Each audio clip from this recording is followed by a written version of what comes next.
wanted to ask you also about, again, in service to this idea of how can coaches go beyond just this muddling place. I call it a muddling place because what I find is that most coaches, if they apply some of the basic principles, can get together like 2 or 3 clients, maybe 4.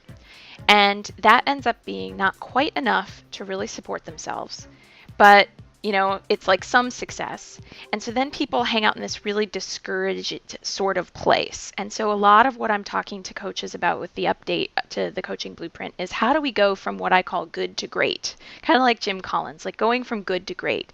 So I wanted to ask you, what are the top 3 things that you feel you have done for your practice to go from good to great? And in that question, I'm thinking of things like, were there certain targeted publication markets that you went after, or practices you undertake every week, or a joint venture that exposed you to more people, or was it simply just more of this being yourself that you're describing? But Here's the thing. I do also like, I do like structure. I like to have a sort of plan, even if I don't follow it.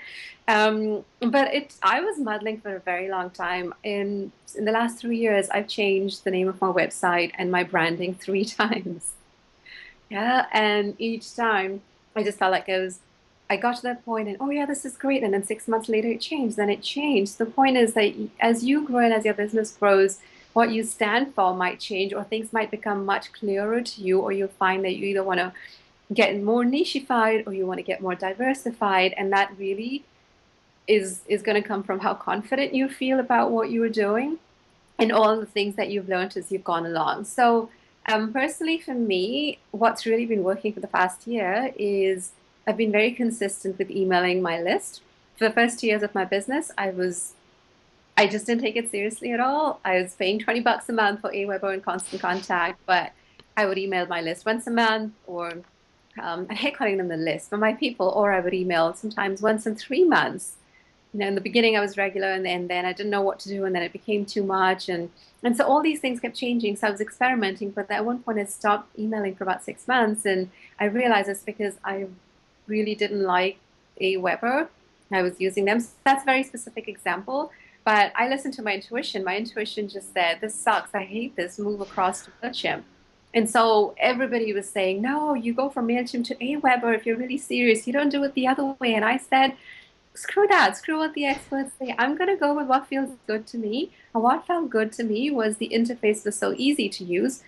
And I liked the little monkey that kept popping up. So I changed. Ooh.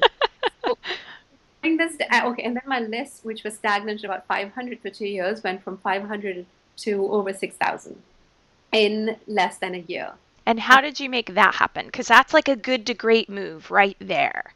Yeah, and this is how. One, I listened to my intuition. I listened to what the experts said, but I did what felt good to me, and that was what they were saying.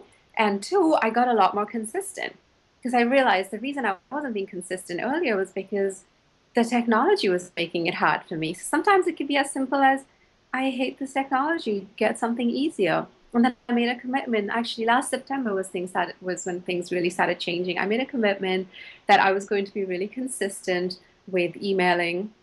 And I blog only when inspired, but every week I started emailing my list, and I have not missed a single one except for my birthday last year when I was partying and forgot. And I made it easy for me.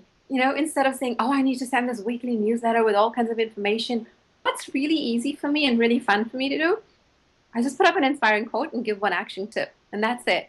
And the rest is just the language, instead of trying to be all, oh, do this, I'd be like, hey, Sparkle Pants, do you want to be looking forward or going backwards? Not like Benjamin Button Pants. And I use all this crazy language.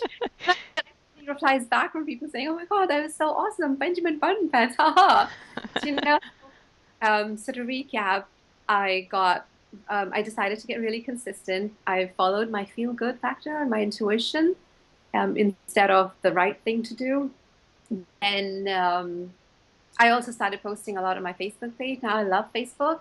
I was falling out of love with Twitter, so I reduced my Twitter activity and went for Facebook. So again, it's not about you've got to do all these things, but what are you most drawn to? Let yourself be pulled instead of trying to be